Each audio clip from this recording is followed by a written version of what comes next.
I still have a few coming in, and I'll try to admit them as they're coming in. Again, this is class 252 on 9/25/2023. And just a bit, most of you, well, all of you probably know me, but just a bit. I'm a Vietnam veteran, worked at Y-12 for 47 years, been in Oak Ridge 53 years this past September the 14th, city historian since 2015, on the Historical Commission for the state since 2017. And I think we've been doing this since 2019. I'm not sure, but it's at least that long, maybe longer. Just a brief reminder, keep your microphone muted unless you're speaking, and feel free to speak to the group. We really do want you to interact with us. The speaker view is my recommended way to see the larger image of the person speaking. And remember, you can go over right to the edge of where the speaker view and where the speaker is and what they're showing, and you can move that and enlarge either the speaker or the presentation material. So you're flexible there. It'll be recorded just for what I'm seeing on my screen, not what you see. And if you want to see everybody, use the gallery view. Now the chat, I'll try to continually watch the chat.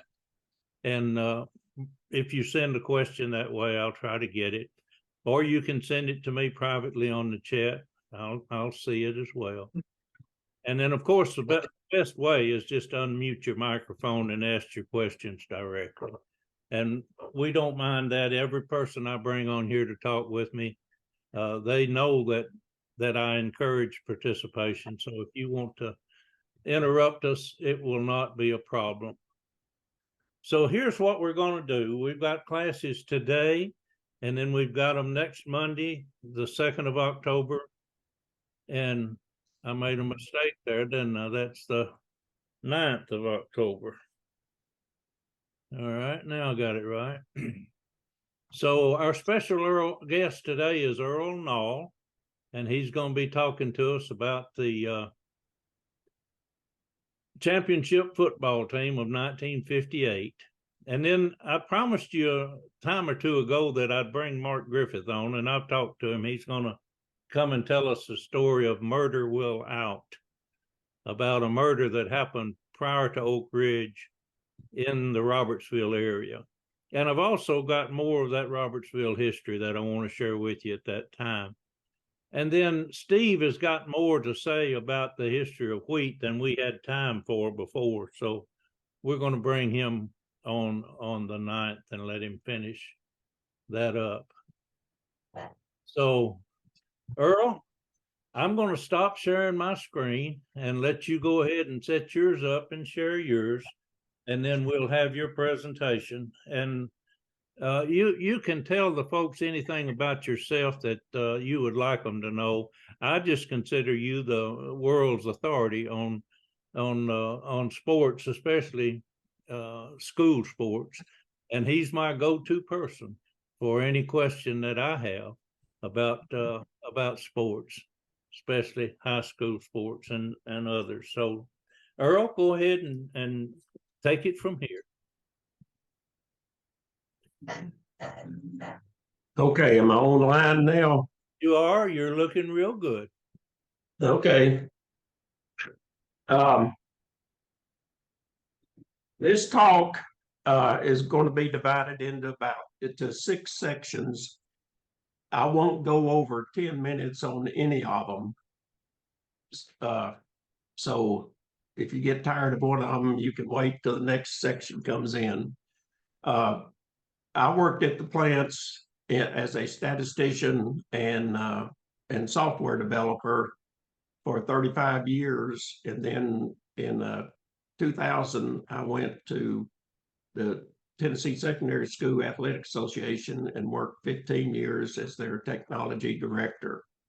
So I do have a history of knowledge of high school sports, especially football. So we're going to concentrate on the Oak Ridge football team in 1958, of 65 years ago.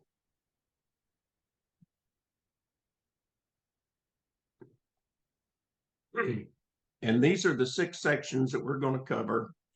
That the 1950s were the golden age of high school football in Tennessee. We're going to talk about the 1958 team and their season. We're going to talk about the biggest regular season football game in the history of Tennessee high school football. We're going to solve a mystery for you on finding out how Oak Ridge won the national championship that in 1958. And very significantly, this year we were the first high school team in any sport to obtain an honorary recognition at the Tennessee Sports Hall of Fame. That is huge. When you think there's probably been 250,000 high school teams in the past 100 years, in track, tennis, golf, and all the sports, but only one of them has been recognized by Tennessee Sports Hall of Fame. And you've got to stay with me till you see some of the achievements of the members of this team. It is absolutely phenomenal what they accomplished. And you're going to see interspersed in all this, you will see some Oak Ridge trivia. You'll see some humor. And as I mentioned, each of these sections will be 10 minutes or less. Now, I had plenty of help putting all this together. There's Jack Bailey, who y'all may know. He's active in the Rotary Club. Dave Kreider, who you'll meet later in the presentation. Jane Pope, who is Jackie Pope's wife. Bobby Copeland, who's an Oak Ridger, and I'll talk more about him later. Jerry Harris is bolded because he was a major contributor helping me bird dog everybody and find out information on this team.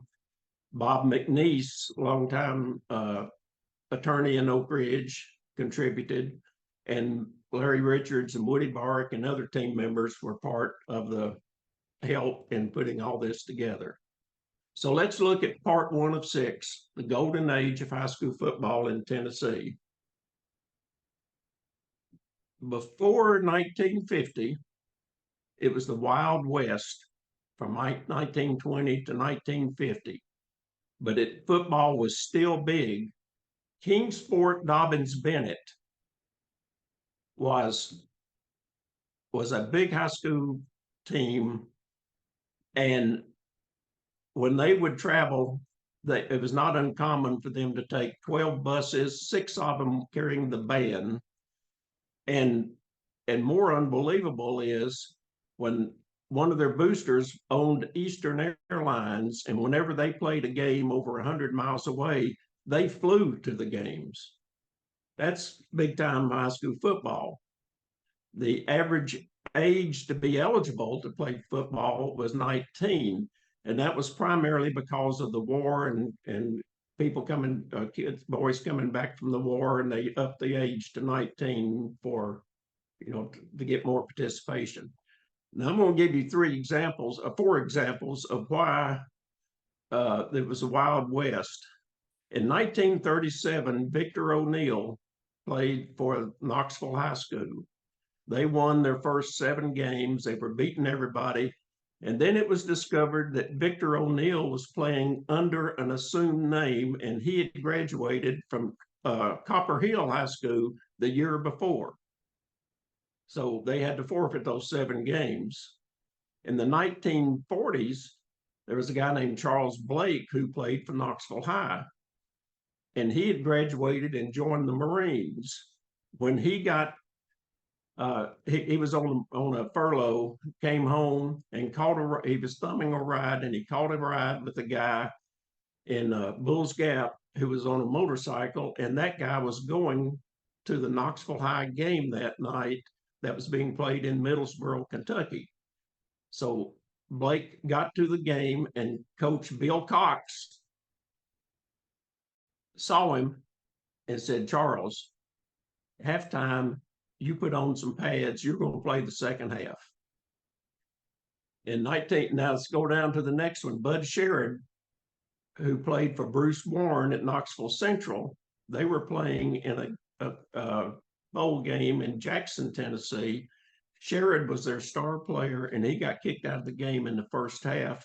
So Warren put him in, told him at halftime just to put on a different jersey, and he put on a different jersey number and came back and played the second half. Now, just a footnote, Bruce Warren was a head coach at Oak Ridge in 1950 and 1951.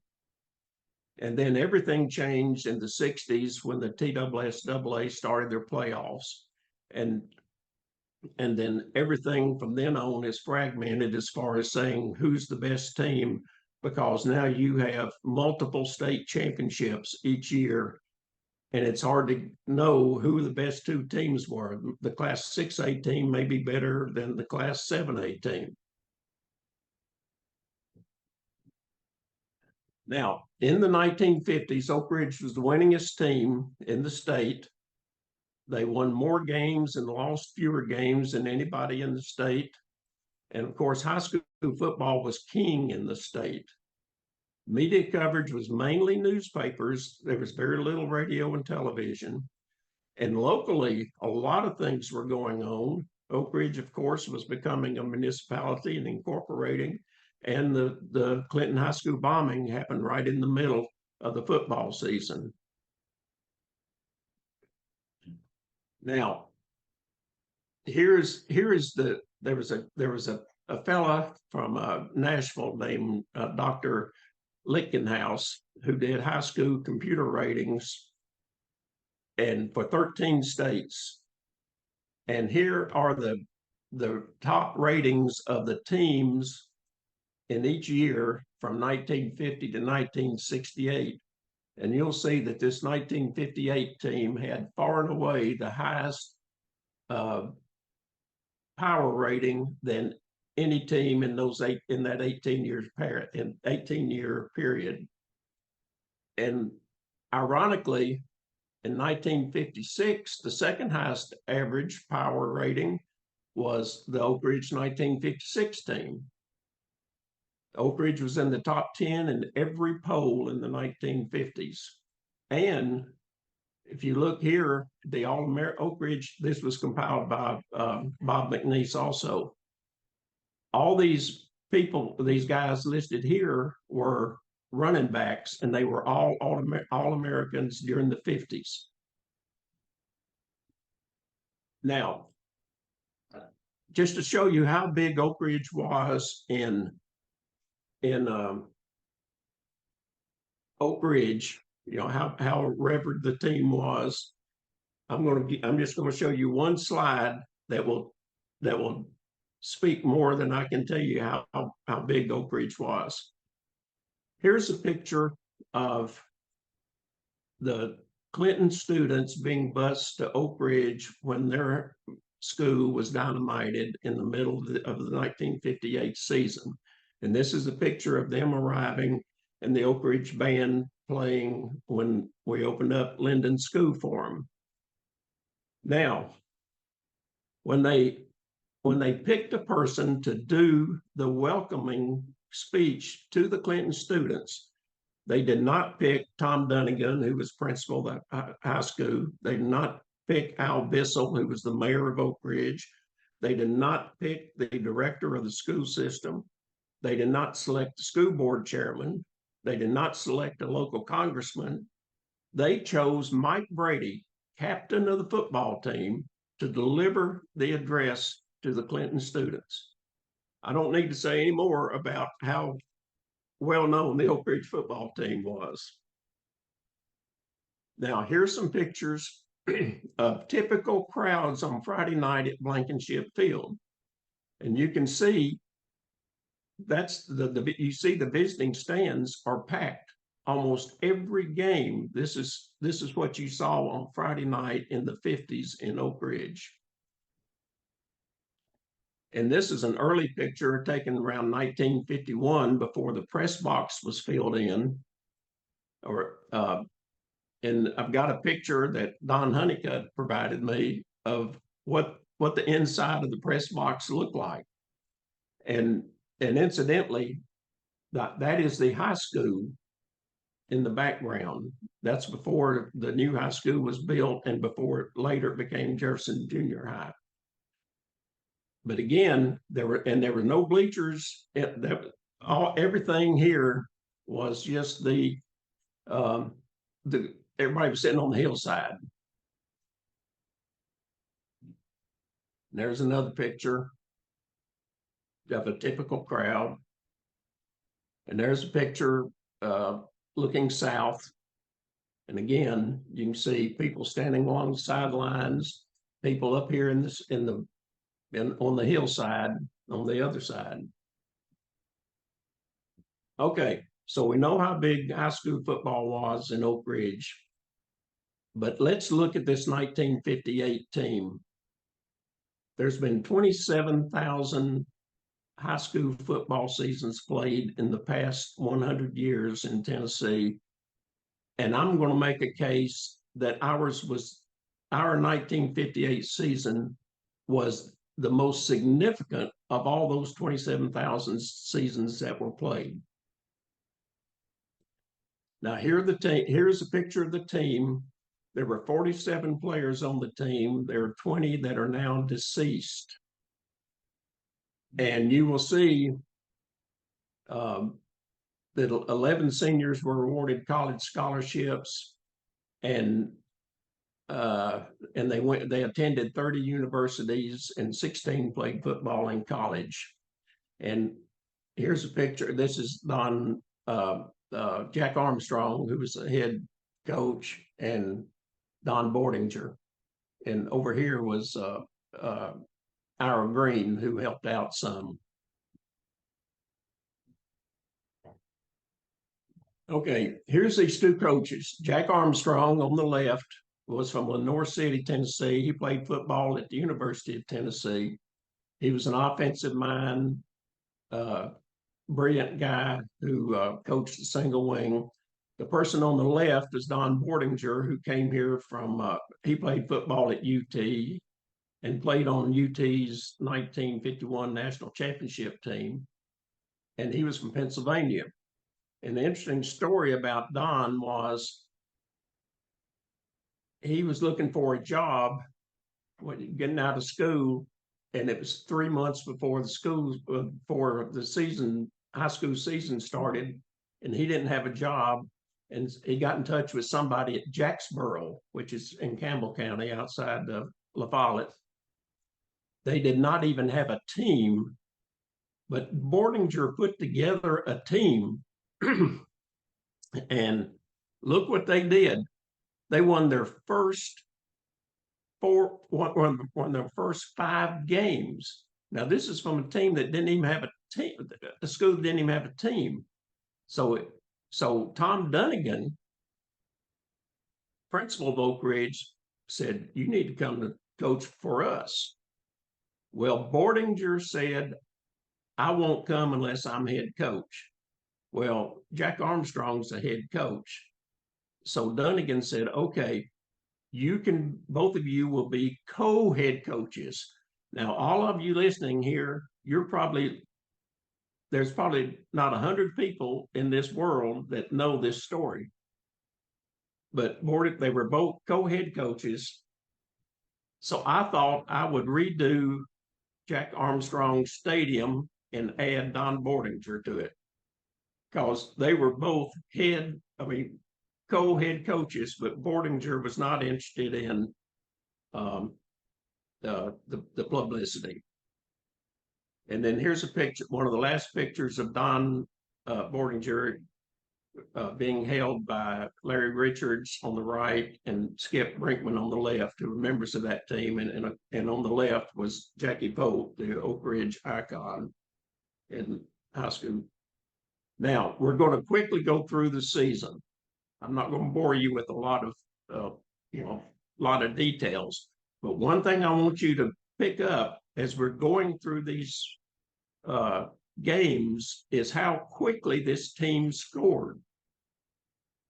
Anybody who saw this team in action, you thought every single play was going to be a touchdown. But I will concentrate on 2 games here, Nashville NBA and Chattanooga Central. two biggest games in Oak Ridge football history. So let's start out with Knoxville East. Oak Ridge shut out Austin East, and Howard Dunnyback went 44 yards on the very first play from scrimmage. That was a sign of things to come, and Oak Ridge easily won, had 41-0 at half and won the game. Then Oak Ridge goes to Chattanooga City and wins 46-6. Howard Dunnyback scored less than 2 minutes into the first quarter. But the interesting thing here is Chattanooga Central's football team was at that game because they had an open day, and their coach, Red Etter, had them all come to the game to scout Oak Ridge. Then we played Knox South. Now, this is typical Jackie Pope. First play from scrimmage, Pope went 69 yards for a touchdown, and the play was called back. So that didn't bother Jackie. Next play, he went 73 yards for a touchdown. So here 3 games in a row, scored on the first possession every time. Now we played Johnson City, and Johnson City is the only team to beat Oak Ridge in the past 2 in 56 and 57. So it was a revenge game, but Jackie Pope scored 3 touchdowns, including an 86-yard run, and they beat Johnson City. Then we traveled to Unicoi County to play Irwin. And again, Jackie ran for 3 touchdowns on a 77-yard run, and then there were other long runs in the game, but Oak Ridge won the game easily. Now we get to McMinn County, had traveled to McMinn County, and they scored the 14 of the 26 points that were scored on Oak Ridge this year. But this is the first time that the defense had gotten, that an opposing team had gotten past the 30-yard line. In 5 games, nobody had gotten past the 30-yard line going for a touchdown. And you can see Pope was running wild again, scoring on runs of 49, 68, 12, and 70 yards. Now, we're going to spend a couple of minutes on this because Game 7 is the game that won us the mythical national championship.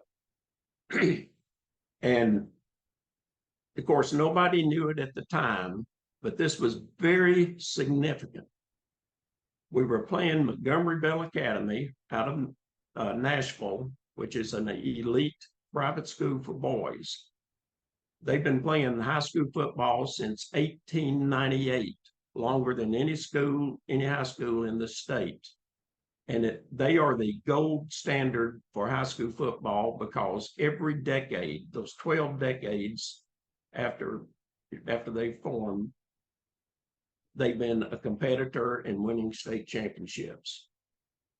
So the important thing here is Montgomery Bell Academy is known by all sports writers, high school sports writers in the South, in the North, in the Midwest, because back in those days, the Nashville Tennessean was the biggest newspaper in the state, and newspapers back in those days, if you were the Memphis Commercial Appeal, you would take the Tennessean.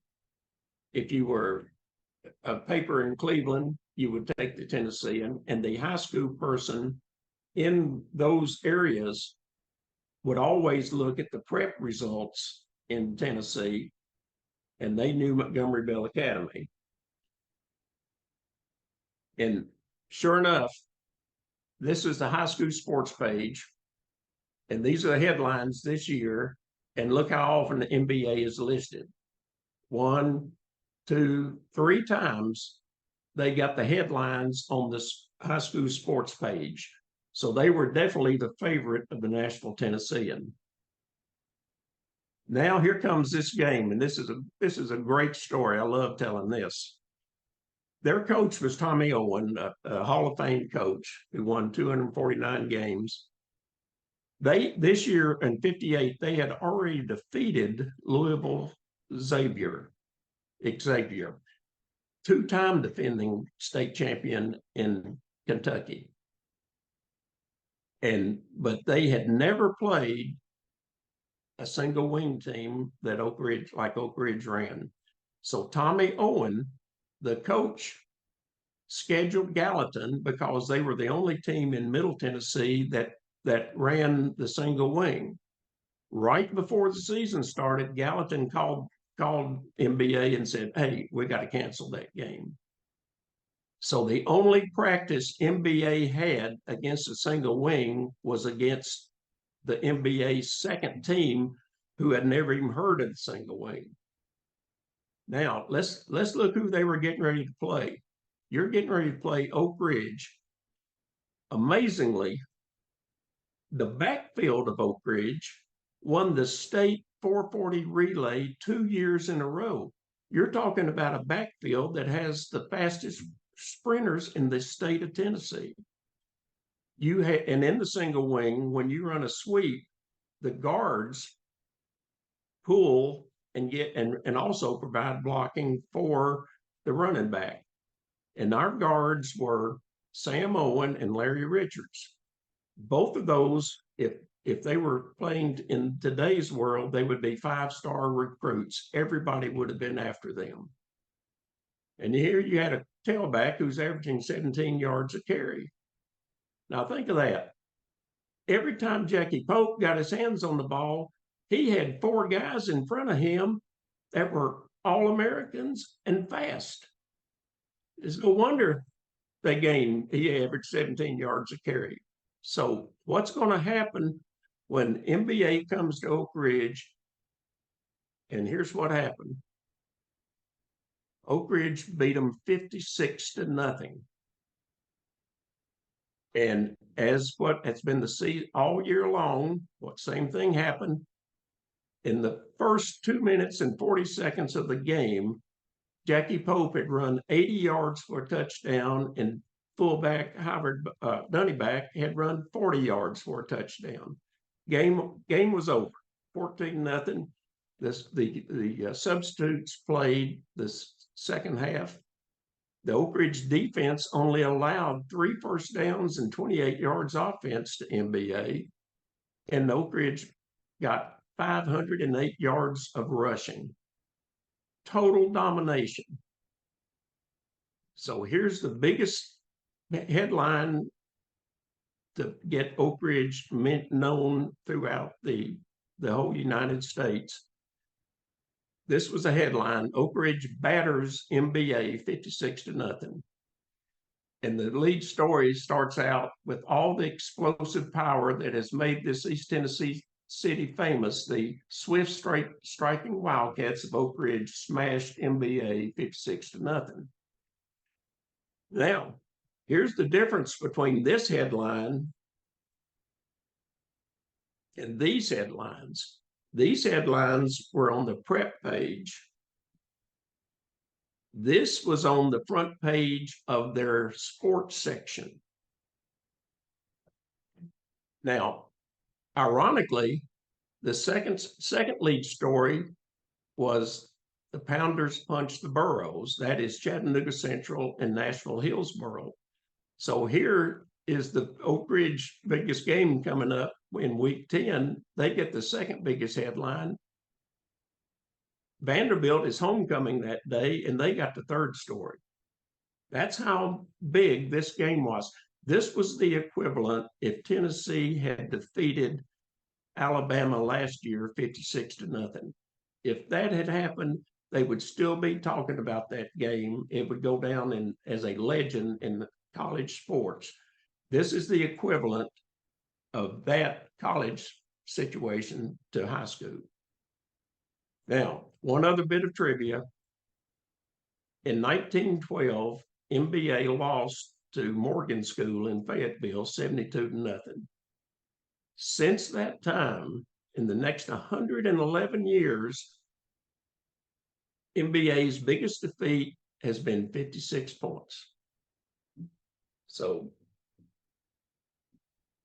now, also, here's what's going on in Oak Ridge at that time. The East Village houses were sold and were about to be the people who were renting all those houses were going to start to get to purchase them, and they were trying to figure out what to name the hospital. So more stuff going on in the city of Oak Ridge in addition to Oak Ridge football. Okay, so let's go to Cookville. We got to finish up the season. Pope got 4 more touchdowns and a 78-yard kickoff return. But the really neat thing about this, and I learned this from Larry Richards, who knew some of the Cookville guys when he was played at UT. The Cookville coach told his players, the slowest lineman that Oak Ridge has is faster than our fastest guy. Now think about that. Do you think that team thought they had a chance against Oak Ridge if their coach is telling them that? Well, obviously they didn't. And then we played Knoxville Fulton, and there's not much to say about this game because Fulton was really, really bad, and the first team only played a couple of series. Now we go to part 3, the greatest game in Tennessee high school football history. There's been 120,000 high school football games in Tennessee in the past 100 years. And I would challenge anybody to find a bigger game than Oak Ridge and Chattanooga Central. These were the two heavyweights of high school in Tennessee. Now, I'm going to go through 14 items, and I'm going to go through them pretty fast. But as I go through this is my argument that I would make to anybody to say that Oak Ridge and Chattanooga Central, there's not been a bigger game anywhere.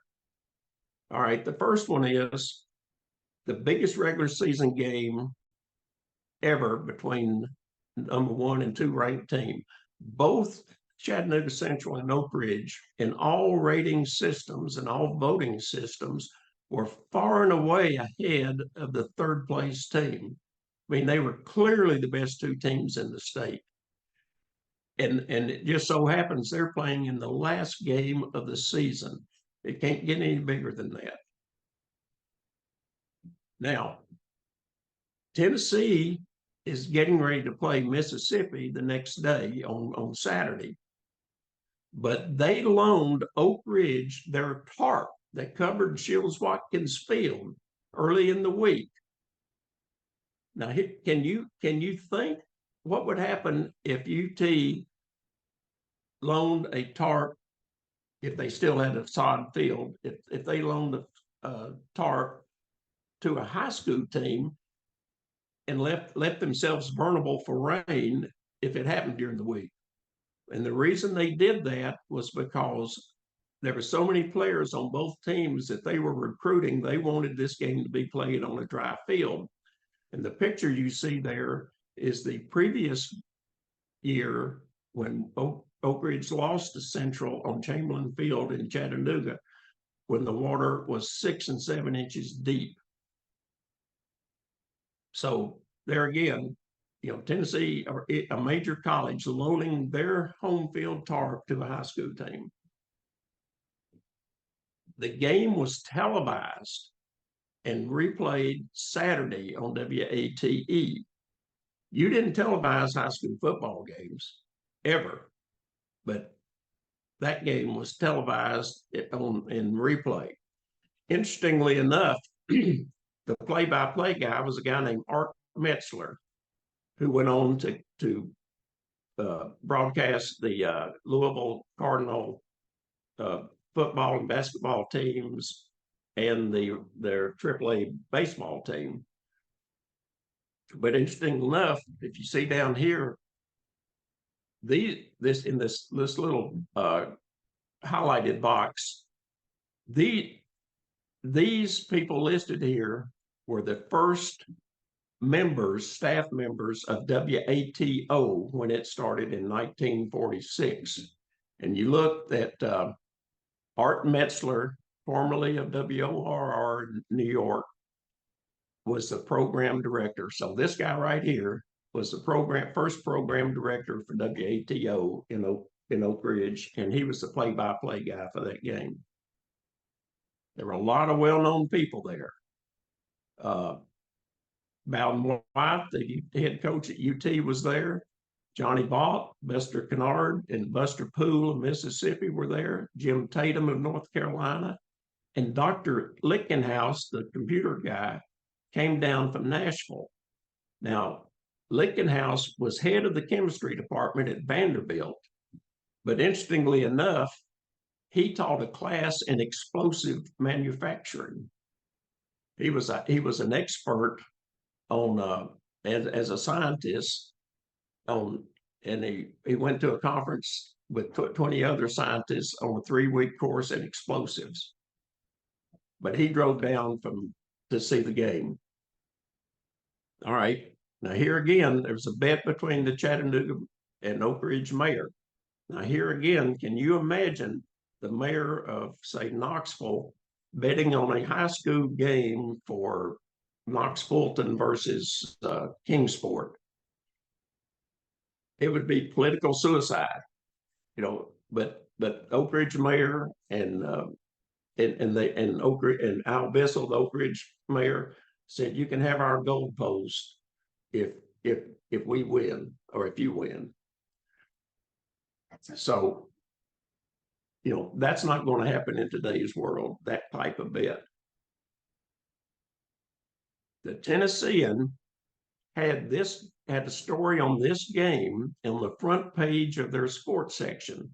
That did not get the headlines like it did when we beat MBA.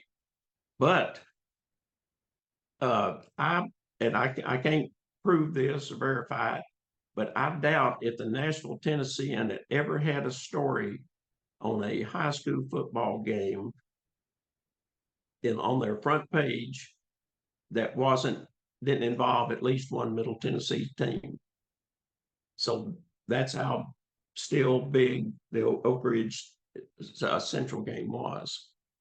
Radio stations in Cookeville, Harriman, Johnson City, Chattanooga, Knoxville, Eufaula, Kingsport hooked into the broadcast. And some of these cities preempted their local high school teams so they could carry this game. That never happened before in Oak Ridge. Ben Martin said by Tuesday, Oak Ridge had sold 10,000 tickets. The city of Oak Ridge ran buses from downtown to the game. They ran a shuttle. I don't know that that's happened ever again. And Central fans had 6 buses came up and they marched around Oak Ridge saying that they were going to win. The people in the press box said that it shook, first time they had ever heard or felt it shake. Now let's look at the crowd. Here's a map of Oak Ridge. The star here in the middle is Blankenship Field, got East Village on the right, and the West End on the left. Here's where people parked for that game. From East Tennessee Avenue, they parked at the Kern Methodist Church parking lot all the way down to New York Avenue. Every row, every street, every parking place on Florida, Georgia, Kentucky, and Michigan was taken. Castle on the Hill parking lot was full, and the bus shuttle was moving people here and here. My family at the time lived on Ontario Lane, which is right up here off Outer Drive. My mother told me that 2 cars came down and asked if they could walk through our yard to get to the field. Now you got to remember, this was before hardly anybody had their own private driveways. So for every house, people had to park on the streets. So that's why there were parking places were hard to find. All this information came from police reports. And there's a picture of the game, and you can see the crowd and the people around the fence and the press here. And here's a picture looking back over that. You can see the high school in the background, and that's the Oak Ridge band. And I got this picture in 2018 from Jerry Harris that he had found them somewhere. And I looked at this picture and I said, you know, there's something not right about this. And I'm looking up in this area. And I zoomed it up. And if you're a football fan, you'll recognize somebody in this picture. Could that be Bear Bryant? Could he have been at this game? Nobody had ever mentioned it. And it's been, and this was taken, and we're looking at this picture for the first time in 2018. So it's 60 years after the game. So we got doing some research. And look here. These were the SEC games for that Saturday, the next day. And this was Bear Bryant's first year at Alabama. And Alabama was at Georgia Tech. So he could have driven up from Atlanta to see this game because there's a lot of potential recruits there. So we got Jack Bailey involved, and Jack is a big Alabama alumni, and he dug up this picture of 1958 of Bear Bryant, and look at this hat. This is, looks like the very same hat. Because he didn't start wearing, Bryant didn't start wearing his houndstooth hat for another year or so. So circumstantial evidence says that Bear Bryant was there. Then, and also in 2018, I had breakfast with Don Bordinger on the right and Larry Richards, who played on that team. And I showed him that, and that's me in the middle, and I showed him that picture. I said, Larry, who is this? You recognize me? He said, yeah, that's Bear Bryant. I talked to him. So for 60 years, not a person in Oak Ridge knew that Bear Bryant attended that game. And I tell the story that the brain thrust that every town in America has that talks about the history of their teams every Saturday morning, they could have been talking for 60 years about the time that Bear Bryant came to Tennessee. Okay, and Oak Ridge won the game. They had 2 touchdowns called back, and we attempted the first field goal in Oak Ridge football history that didn't work. The officials of the game were all Oak Ridgers: George Babb, R.J. Campbell, Al Burris, and Milt Dickens. And I did not find out until just last week that 2 of these officials are kin to Jackie Pope. But you can tell we got penalized for 15 yards and Central for 5 yards, so they weren't biased. So I think I've made a good argument that this may have been the biggest high school football game in the state of Tennessee history. Now we gotta hustle now, but we're gonna solve the mystery of the national championship. There's only 3 teams in Tennessee that have verified a mythical national championship. There was no verification of a national championship from 2058 to 2013. And then in 2013, I found the proof of the national championship.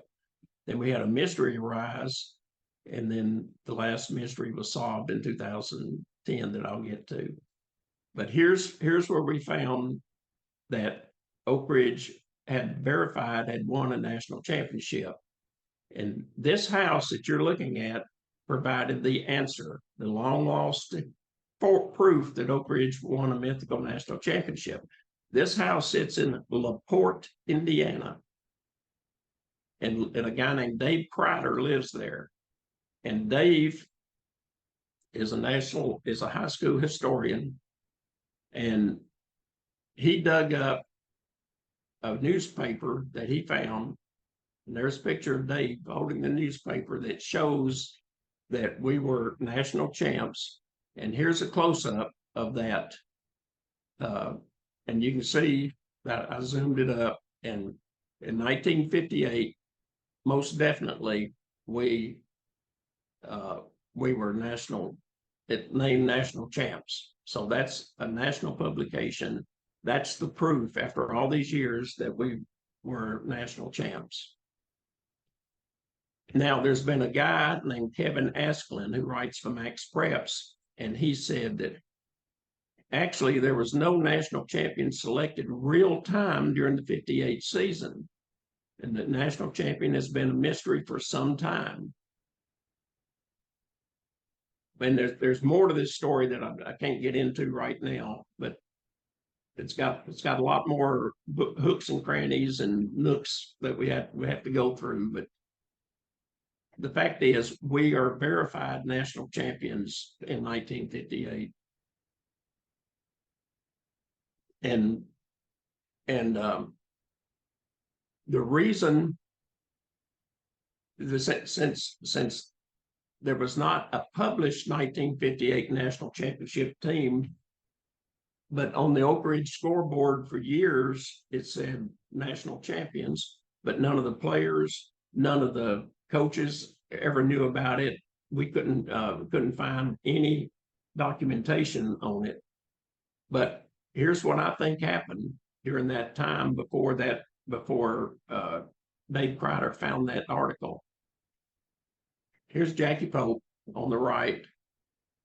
And here is Bobby Copeland. Those are from Oak Ridge. Know Bobby, the most prolific bee western writer in the United States. And I got hold of an email exchange from them from 2010.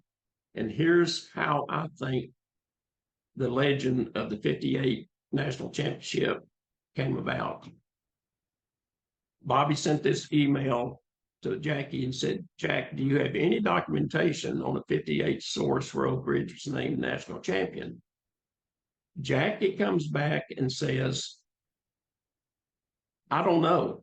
I was only 17 years old, but I do have a Scholastic magazine article about our team leading the nation in offense and rushing. Now, here's what I think happened. And this is pure made up with the next slide that you're going to see. I made it up, but it has to be the way this happened, since there was no official publication in 58 that showed we were national champions. And here's how that discussion went. Jackie Pope said to Bill, hey, I just read that according to Scholastic magazine, we were named the high scoring team in the nation. Bill speaks to Bob. Hey, Bob, we were named the high scoring team in the nation. Bob to Jim. Hey, Jim, we were named best team in the nation. Jim to George. Hey, George, we were named national champions. George to the world. Oak Ridge 1958 national champions. All right. Now, let's go to the Tennessee Sports Hall of Fame. I'll pick up the pace here. This is part 5 of 6. Jerry Harris and I started this process in January of 2020 when we went to a meeting at East Tennessee State University to put our name in the hat. And we presented our argument for Oak Ridge to be put in the Sports Hall of Fame. And those in attendance was Phil Fulmer, the former UT coach, Kenny Hawkins, who's an Oak Ridger, Scott Carter, who's athletic director there, and Dane Bradshaw, who is used to play basketball. And they immediately voted, put us in the queue to be considered. But we didn't get in 2020. Perry Wallace, the basketball player from Middle Tennessee, got it. Joan Cronin got it in 2021, but we thought we had all the votes for the 2022. And then that was 50 years after Title IX started, and they got the historical award, which was deserving. But we did get in last year. We got all but one vote to get in. And again, first high school team in any sport to get in the Hall of Fame. And here's a picture of the Hall of Fame. On the right, that's where it was at the Omni Hotel and 600 people were there. And that's not a good picture, but this is the presentation of the award. This is Phil Fulmer on the left. Mike Brady, who was captain of the team, is accepting the cup. And Joe Gaddis on the right, who is the athletic director and former coach at Oak Ridge. We had 7 players there. There's Skippy Brinkman. All these players were 17 years old, and I'll go through them real quick, but that's their high school picture and what they look like at the Hall of Fame. So that's Skip Brinkman, Jimmy Colt, Woody Bark, Mike Brady, Sam Owen, Howard Dunnyback, and Larry Richards. And there they are, all with the cup, with Mike Brady holding the cup. And there is the trophy that we got, or the cup. Okay, now we're going to wrap up with this, but hold on to your seats, because I'm going to go through this quickly, but you will be amazed at the achievements of this team at post high school. They trumped everything they did in high school and all the awards they got in high school. To me, this is the best part of this entire story. Let me show you a chart that Oak Ridgers will love and very few know about.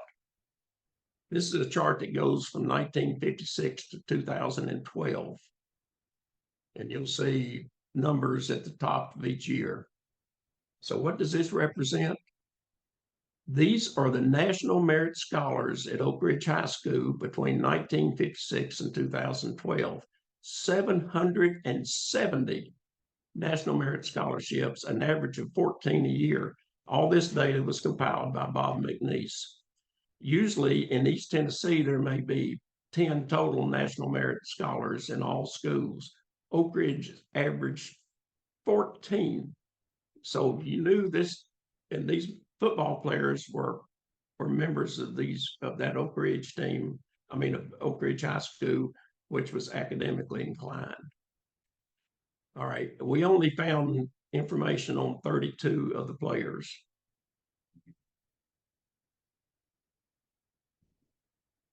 And just a quick note, Howard Pope, Howard Dunnyback, Mike Brady, and Larry Forrester were in the National Honor Society. Mike Brady was voted Mr. Oak Ridge High School and served as president of the student council. Most athletic boy was Jackie Pope, and Jackie was president of his freshman class, sophomore class, junior and senior class. And Sam Owen was friendliest boy. All right, now we're going to go through this pretty quickly, but as I go through this list of what these guys accomplished, be alert for how many had taught in college or had something to do with colleges academically. All right. PhD, Rice University, professor at University of Kansas. Nuclear engineer with Lockheed Martin in Dawsonville, Georgia. Engineering degree from Missouri School of Mines. Professor of architectural theory and design at Georgia Tech. Electrical engineer with Houston, Texas for 44 years. Now I got to expand on this because this is too good to pass up. This electrical engineer was Howard Dunnyback. And he started for the University of Kentucky football team, averaged 4.3 yards a carry. Excuse me. And our sports writer wrote this article in the Lexington newspaper with the electrical engineer gives UK a charge. Well, Howard goes to his engineering building the next day, and in every bulletin board in the engineering building and on the front door had a copy of this article. Not a person in the engineering building knew that Howard was on the football team. All right, now you have somebody who coached at the high school and college level. 40 years as an administrator and school director in Indiana, Kentucky. Teacher of ROTC cadets at UT. Worked at Cincinnati Millicron in computer processing, an minister at Wright State University, an attorney for 45 years with the Army Corps of Engineers, worked at NASA, Lockheed, a shipyard worker for 35 years, preacher and police officer in Atlanta, career store manager for many years. Now, I'm going to, don't leave me now after I show you this next slide, because my wife just rolls her eyes when I show this, but I think that this is, to me, about the ultimate trivia. This is Larry Mason, who was the backup tailback to Jackie Pope, and look at this. Larry Mason was the second son of a second son. He played backup to Jackie Pope as tailback and was starter the next year. And he played on a national championship high school team. Larry Mason's son was the second son of a second son. This son was the backup quarterback on Valdosta, Georgia's national championship team and was the starting quarterback next year. Just a great trivia. All right, let's go back. Founded H.S. Whiston Construction Company, PhD from the University of Tennessee, business management, worked at the nuclear facilities in Oak Ridge, worked at petroleum and chemical industry, and then purchased and operated a resort in Branson, Missouri, and had his own construction company. Graduation from the University of Mississippi, and owned 10 hospitals. This particular person is Sam Owen, whose son is the CEO of Dollar General. High school teacher in Chattanooga, an oceanographer, Air Force graduate, and a pilot and flight instructor. Career in industrial management and the vice president of a large company. Career in design business. General pediatrician in Memphis that had over 35 pediatricians and 7 offices. Office manager for that large practice. President and vice president of a professional accounting fraternity and taught at Southern Illinois University. All right, I got 2 more to go. Now, the next person, this is really interesting because everybody who's watching this, this next person did something that affects every one of you, some of you more than multiple hours a day, because of what this next person did. And his name is Paul Hooray. Paul was an advisor, now get this, an advisor to Ronald Reagan and Bill Clinton, a Democrat and a Republican. That's how well respected he was. But if you remember the election from 20 years ago when Al Gore ran, he said he invented the internet. Well, that's not quite a false statement, because Al Gore put together a committee that did the research and got the funding and laid the foundation for the internet. And that committee was the Committee on Computer Research and Applications. And look who the chairman of that committee was. Paul Hooray, an Oak Ridge 1958 football player, chaired that committee that formed the internet. And then lastly, to slow things down, Wilson Mills graduated from UT, and he decided to take another route, and he owns a apple orchard in Wisconsin. So that's all the things that we covered, an amazing array of qualifications. So I think we have made a good argument that we played the biggest high school football game in Tennessee history.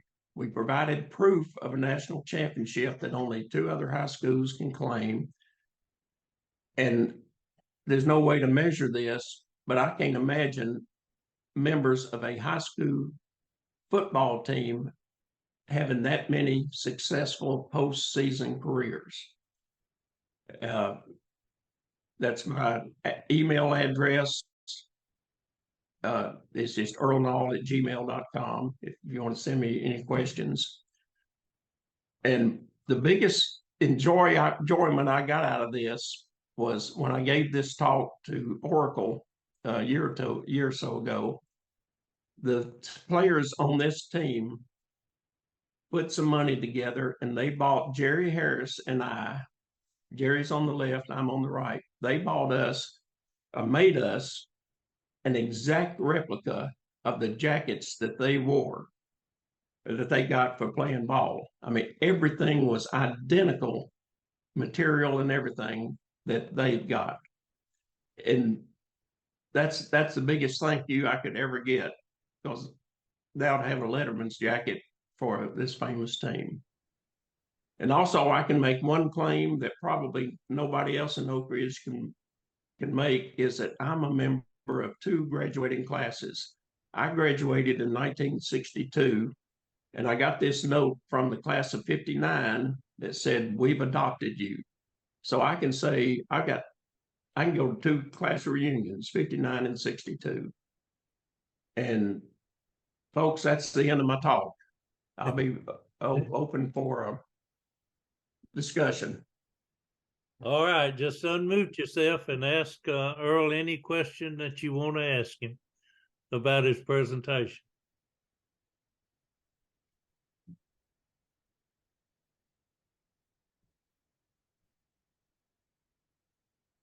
Earl, I told you these people didn't talk much. Well, that's fine. That was a great talk. Thank you very much for doing that. I have known Jackie and Jane for 50 years, but I never had that knowledge about the football team. So I really do appreciate it. Thank you for giving us that information. Has it ever been taped? Have you ever taped that program so people can go back and look at it? Well, I guess Ray will put I guess Ray is taping it, but that's the first one. That's great. I will post this later today and send a link out to everybody that is on here so you'll have it. Well, actually, it'll be to everybody on that's registered for the class. Not everybody's here.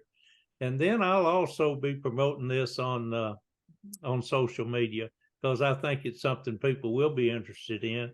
And I do too.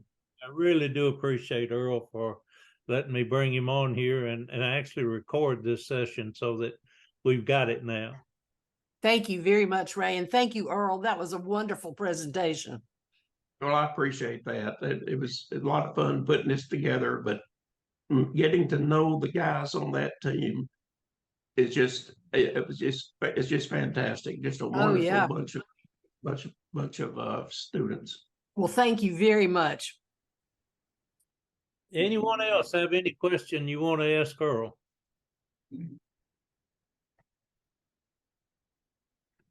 All right, we've got just a few more minutes here. Let me bring my screen back up. There and there. And I want to show you just a few things to wrap our session up today. We've actually got 5 minutes. I just thought you'd enjoy this drone shot of the Oak Ridge National Laboratory. And if you look, it's looking to the east. That's Bull Run Steam Plant back at the back. This is the Y-12 National Security Complex. Over across Pine Ridge is the city of Oak Ridge, laying on Black Oak Ridge. And this is the spallation neutron source up on top of Chestnut Ridge. Now, I had an opportunity a week or so ago to do a webinar that 400 people signed, actually 600 people signed up for, and 400 attended. And it was had representatives from Lawrence, Livermore, Los Alamos National Labs, and Sandia, Hanford, and Oak Ridge. And this is the picture that we used to show those people what Oak Ridge looks like and how it lays down between the valleys. I just wanted to share that with you. I thought it would be good for you to have. Now, this is the most recent image I have of Y12. And you can see the New Hope Centers down here in the lower right. And you notice that the biology complex is gone. And if you look right on down here, this is the Jack Case Center here. And then this one is the highly enriched uranium materials facility. And just beyond that, you can see the uranium processing facility that's been built just next to, adjacent to the highly enriched uranium materials facility. And of course, you could see some of Oak Ridge over to the right. And notice way down there, you see that steam? That coming up, that's the Kingston steam plant that you can actually see there. I want to encourage you, if you've not gone to the Y12 History Center, to do so. It's really well done. It's been updated. And remember, you don't take any pictures outside the New Hope Center, but once you get inside, you can take all you want. And you can get in by just walking up to the door and pushing the little intercom button and telling them you want to see the History Center. The doors stay locked, but they'll let you right in. And it's open from Monday to Thursday on normal working hours. And next, this is the K25 site, East Tennessee Technology Park Heritage Center. And you'll notice that all the centrifuge buildings are gone. Of course, the gaseous diffusion buildings have been gone for some time. This is the K33 site where Kairos Power is building that small modular reactor. I showed you some of that last time, but I wanted you to see that. And then I wanted to encourage you to go to the K25 History Center and experience this man standing in a door and talking to you while you're watching an introductory video. And then you go through these doors and it opens into one of the best museums that you're going to find anywhere, with lots of artifacts. So I want to encourage you to do that. Down to about 2 minutes. I want to remind you that Keith McDaniel and I have been producing video casts, Hidden History, Stories from the Secret City. We've been doing that for 2.5 years, close to 3 years. There's about 80 programs out on YouTube that you can tune into just by going to this link, or just go on YouTube and search for Hidden History, Stories from the Secret City. And in this particular one is Heather McClanahan talking about the Oppenheimer house at Los Alamos and what they're doing for it. Now, if you've not yet seen the Oppenheimer movie, I encourage you to do it. We don't have time to watch the trailer here, but I would encourage you to see that movie if you have a chance. Now, do you have any questions of me, any comments? We've got a minute here. Suggestions, anything you want to say as we wrap this first session of their fall program up today? If not, I'm going to remind you that we will have Mark Griffith with us next Monday, and that we'll also talk about the history of Robertsville. So thank you very much for being with me today, and I look forward to being together with you again next Monday. Thank you. Thanks, Ray. That was great. Appreciate it. Thank you.